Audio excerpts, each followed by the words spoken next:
आहे तो संपन्न होणार आहे। आणि यासोबतच तालुका काँग्रेस कमिटीचे अध्यक्ष, जिल्हा परिषद सदस्य, जिल्हा परिषद सर्कल, पंचायत समिती सर्कल, मंडल सेक्टरचे प्रमुख आणि ग्राम शाखा इथपर्यंत ग्रामीण भागाकरता तर शहरात प्रभाग प्रमुख आणि वार्ड प्रमुख अशा नियुक्त्या करण्याच्या अनुषंगानं आजच्या बैठकीमध्ये, विस्तारित कार्यकारिणीच्या बैठकीमध्ये आज निर्णय झाला। आणि आंदोलनात्मक भूमिका ही काँग्रेस पक्ष देणार आहे। एकीकडे संघटना बांधणी आम्ही करणार आहोत, तर दुसरीकडे आंदोलनात्मक जी भूमिका आहे ही स्वीकारून येणाऱ्या काळात पदयात्रांचं आयोजन होईल।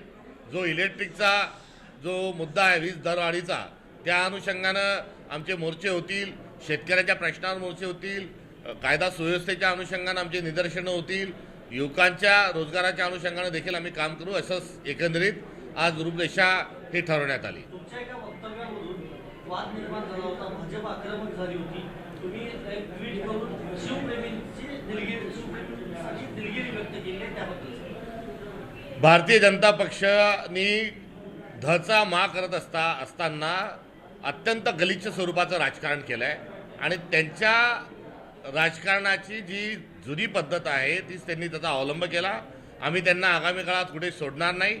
मुळात छत्रपती शिवाजी महाराजांच्या विरोधात भारतीय जनता पार्टीच आहे आणि त्यांनी जो केलेला कांगावा आहे तो केविलवाना प्रयत्न आहे। या संदर्भामध्ये जे एक शिवप्रेमींच्या अनुषंगानं जो प्रोपगंडा झाला त्या अनुषंगानं आणि एक महाराष्ट्रातल्या एका वर्गाला गैरसमजातून जो मनस्ताप झाला त्या अनुषंगानं माझी लिखित भूमिका ही मी माध्यमांमध्ये, सोशल मीडियामध्ये मांडलेली आहे। पण यावरून तुमच्या व्यक्तिगत काही गोष्टींवर भाजपनं हल्ला केला होता, तुम्हाला काळं फासलं, जीभ छाटण्यापर्यंत जिथपर्यंत भाजपनं टीका केली होती, अत्यंत खालच्या पातळीवर जाऊन टीका केली, धमक्याही दिल्या, पण आम्ही त्यांच्या धमक्याला भीक घालत नाही।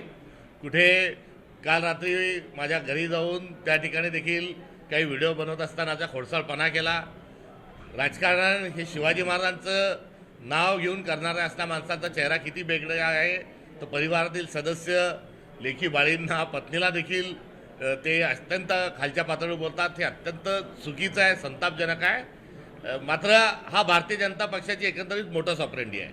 त्यांनी दिलेल्या मला ज्या धमक्या आहेत त्या धमक्या ह्या मला घाबरवण्याच्या अनुषंगाने आहे। मला कुठेतरी मी त्याच्या विरोधात सातत्याने बोलतो, मी बोलू नये, हा त्यांचा असणारा अत्यंत केविलवाना प्रयत्न आहे। मी त्यांच्या धमक्यांना भीक घालत नाही आणि कुठल्याच परिस्थितीमध्ये भारतीय जनता पक्षाच्या विरोधातली असणारी आमची भूमिका ही कुठेही कमी होणार नाही। किंबहुना जे अमेरिकन जे आहे डील जे आहे आणि ज्या फाईल्स आहेत या फाईल्सच्या अनुषंगानं फार मोठी प्रमाणाचा एक भयगंड हा भारतीय जनता पक्षाला झालेला आहे आणि त्यातून त्यांनी नॉन इश्यूज जे आहेत ते उभं करण्याचा प्रयत्न केला। तर दुसरीकडे देवेंद्र फडणवीसांचं प्रशासन फेल आहे, अनेक मोठे मोठे आरोप त्यांच्यावर होत आहे आणि त्यातून पळून जाण्याकरता देखील त्यांनी माझ्यावर टीकेचा मार्ग निवडला होता। त्यांच्या टीकेला आम्ही उत्तर देत राहू। त्यांना ते अंगावर आले तर शिंगावर कसं घ्यायचं तेही आम्हाला माहिती आहे। हिंसा हा आमचा मार्ग नाही। मात्र या सर्व प्रकरणामध्ये शिवाजी महाराजांच्या बद्दल वारंवार चुकीचे वक्तव्य त्यांनी जे केले त्याचा मी तीव्र शब्दात निषेध करतो आणि एकंदरीत शिवप्रेमींच्या अनुषंगानं जी त्यांच्या पुढे 2 पावलं जाऊन त्यांना जो साथ घातली आणि या सर्व कामामध्ये या शिवशाहू फुले आंबेडकरांच्या कार्यामध्ये त्यांनी सहभागी व्हावं हे आव्हान केलेलं आहे। हा विषय इथेच संपला असं मला वाटतं।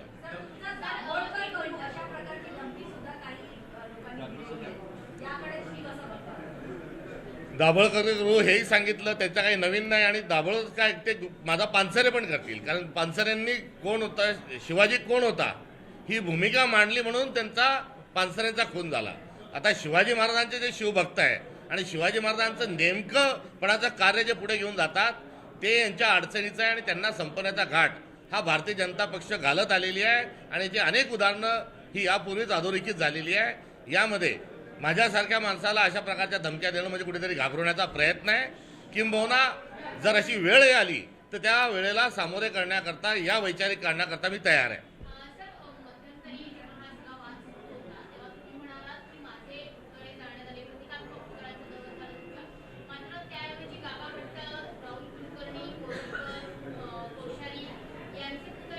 सोलापूरकर राज्याभिषेक एकतर शिवाजी महाराजांचा होऊ दिला नाही. शिवाजी महाराजांच्या राज्याभिषेकाला मोठा विरोध झाला आणि गागा भट्टांनी इथे येऊन ज्या काही त्यांनी नोंदी घेऊन ठेवल्या आहेत त्या आपण सर्वच जाणतो.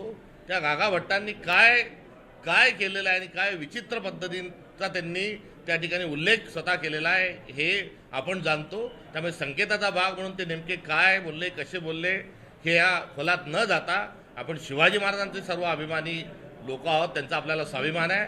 गागा भट्ट यांचा पुतळा जाळण्याचं मी केलेलं विधान जे आहे ते योग्य आहे. मी ठाम नसण्याचं काही कारण नाही. माझी आपल्याला विनंती आहे की गागा भट्टांनी ज्या नोंदी घेतलेल्या आहेत, जे सांगितलेलं आहे, आणि हा विषय कुठेतरी आपण थांबवू. कारण यातून जे काही निघतं आहे हे निघत असताना आपलं दैवत शिवाजी महाराजांच्या वर कुठल्याही पद्धतीने कोणताही आरोप होऊ शकणार नाही याची आपण दक्षता घेऊ. मुळात या सर्व चर्चांना पूर्णविराम देत असताना आपण शिवशाहू फुले आंबेडकरांच्या अनुषंगानं कार्यरत महाराष्ट्रातील तमाम माध्यमांनी राहावं ही माझी असणारी कळकळीची विनंती आहे. आणि एवढंच नाही तर हिंदवी स्वराज्य